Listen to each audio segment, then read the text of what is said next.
Hello. Yes, it works. Excellent. So, like I said, my name's Stephen. I'm a first-year maths student at the University of Warwick in the UK, and in my spare time, I'm both a developer and a moderator on portableapps.com. I'm just going to give you a quick introduction to our platform. You might have heard of us because we won the SourceForge Best Project of the Year last year, and I suspect a number of you use our software to get around whatever crazy limitations your administrator puts on your PC wherever you work. So before I get started, what is a portable app? It might not be what you think. I'm not at the moment talking about a program that runs on both Windows and Linux and Mac, or one that runs on x86 or ARM or MIPS. I'm talking about one that runs that you install onto some mass storage device, and as you take it between PCs, it keeps its settings and your bookmarks in the case of a web browser, and allows you to take them basically wherever you work. And even if your device changes drive letter on Windows, for example, that it's going to keep going, and also that it's not going to leave files and folders and registry entries basically everywhere you go, so that you just leave a mess everywhere. Portableapps.com, we were originally founded in 2005 by our developer lead, John T. Haller from New York, although before that we actually existed on the Mozilla Design forums. There were a few of us hanging about. And we actually started with a portable version of Firefox, which is still easily our most popular app, although currently we have about 90 programs of both open source and freeware in our directory, and that's actually expanding all the time. We've had over 100 million downloads, with a rough 3 to 5 million users worldwide. It's hard to get a sure number on that, but we've actually got over 100,000 registered users on our forums. But our main focus really is the platform, and that's what I'm going to be talking about. We've recently expanded into freeware as well, so this being FOSDEM, it is the free and open source. So we do freeware, and we're probably quite unusual here in the fact that our main platform is Windows, but we actually fully support Wine as well. If you've got any Linux developers who would like to help us become more platform neutral, I'd love to talk to you at the end, and I'm sure we can sort something out. So the platform, we have four components: the menu, the format, the installer, and the actual launchers themselves. And I'm going to give you a brief run of each of those. The platform, words are on the bottom. So the platform, the menu rather, is probably the least interesting part to you guys, but it's actually what the users see most of the time. You can see a screenshot of version 1.6, which was released last week on the right-hand side. We've got a couple of applications pinned to the top. Firefox and Thunderbird and OpenOffice, Pigeon, we do Inkscape and things like that as well. It's got built-in functions for adding and removing applications, backing up data using the format, which I'll talk about in a minute. Integrates fully with the installer. Themes, there's actually quite there's a big theme community as well, and a huge localization attempt.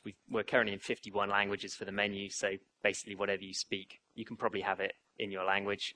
Like I said, 1.6 was released last week. We've got 2.0 already in beta testing, and we're hoping that should incorporate an updater similar to apt, so you can grab new apps from the website and update the ones you've already got completely painlessly. So the format is kind of the main way that it all works. On the top level, so this is in bold, so you'd replace this with an emule program. In the case of Firefox, we've got Firefox Portable. In the top level directory, you have a launcher, which I'll talk about in a minute, and a help file. And then all our applications are split into these three folders. App is where you've got app info, which literally has a couple of files that I'll also talk about, and they describe your program so that the menu can show it up properly, and they describe the installer so the installer generator can create it properly. App name, in the case of Firefox, is Firefox. The key with this is that it's an exact binary copy of your normal installation. So we've actually got an exact copy of Firefox in there, or an exact copy of Thunderbird. The idea being that when you update your program, if the portable version isn't updated at the same time for whatever reason, the users can literally grab your normal installed version, extract it, drop it straight in there, and as long as you haven't made too many changes to your program in the way it saves its settings, it should work no problem at all. Default data, being in an oval, is optional. For example, with Firefox does require a profile to be there when it's run, but the data folder, when we package stuff up in the installer, the data folder is left intentionally empty, so it doesn't overwrite anything of the users. So basically your launcher on first run checks to see if there's anything in the data directory, and if there's not, it copies it straight over from the default data. As I mentioned, data is normally, when you package stuff up in the installer, is completely empty, because overwriting user settings is never, ever a good thing. They'll hate you. And then the other folder, which kind of is just other, really. There's help file, and because we're GPL, we've got source and stuff like that in there. Just odd bits and pieces that don't really fit anywhere else. The installer. The installer's quite nice in that you get it for free once you're in the format. Once you're in the format, you can run the installer creator, and it'll create your installer. It's for all open source and freeware at the moment, because it's GPL with exception, and if you contact us, it can be used commercially as well. The idea being that you can see it down there, it automatically searches for the platform when you run the installer, so it fills in the right directory for the user, so they have as little to do as possible. And we're actually built on NSYS, the installer language NSYS, by Nullsoft, the people behind Winamp. And the idea behind that is that actually it gives us an incredibly small footprint in the order of kilobytes, and allows us to have customizations in there, like optional components and things like that. The installer is actually more widely translated than the menu, with 58 languages. And I'll talk a little bit more about that in a minute. Here we go. So appinfo.ini and installer.ini are basically the two files that describe your program to the platform. On the right-hand side, you can see a copy of the appinfo.ini file from the program I work on, Toucan.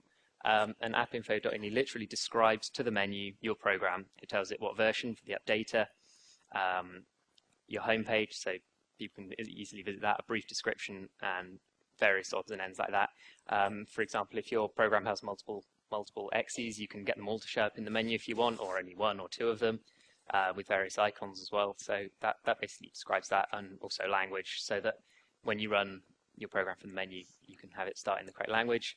Installer.ini is basically exactly the same, except it describes stuff for the installer, so specifying optional components and languages.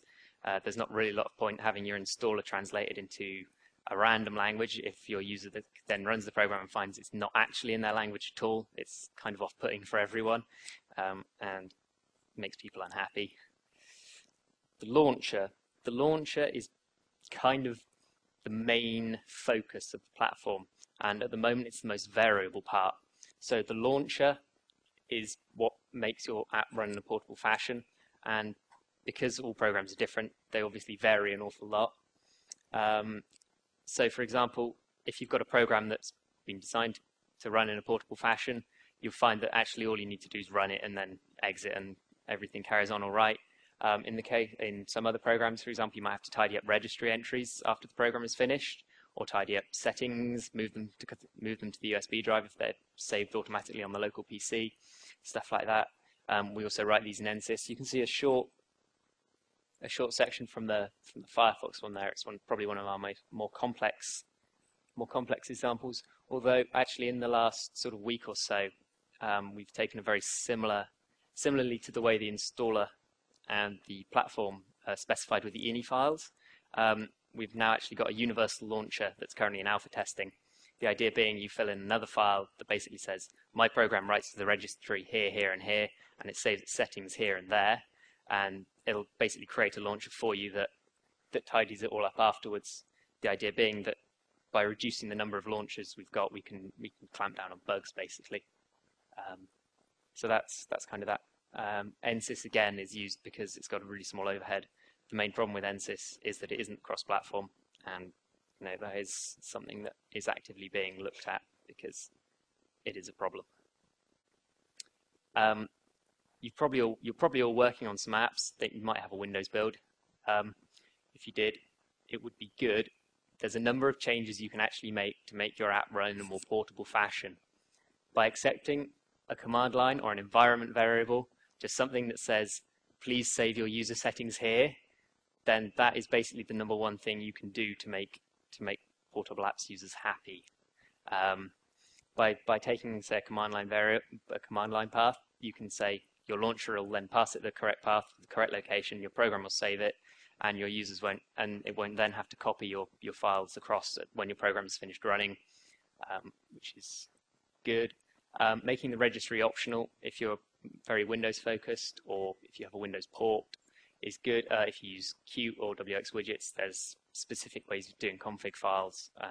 It'll manage those automatically for you without any problems.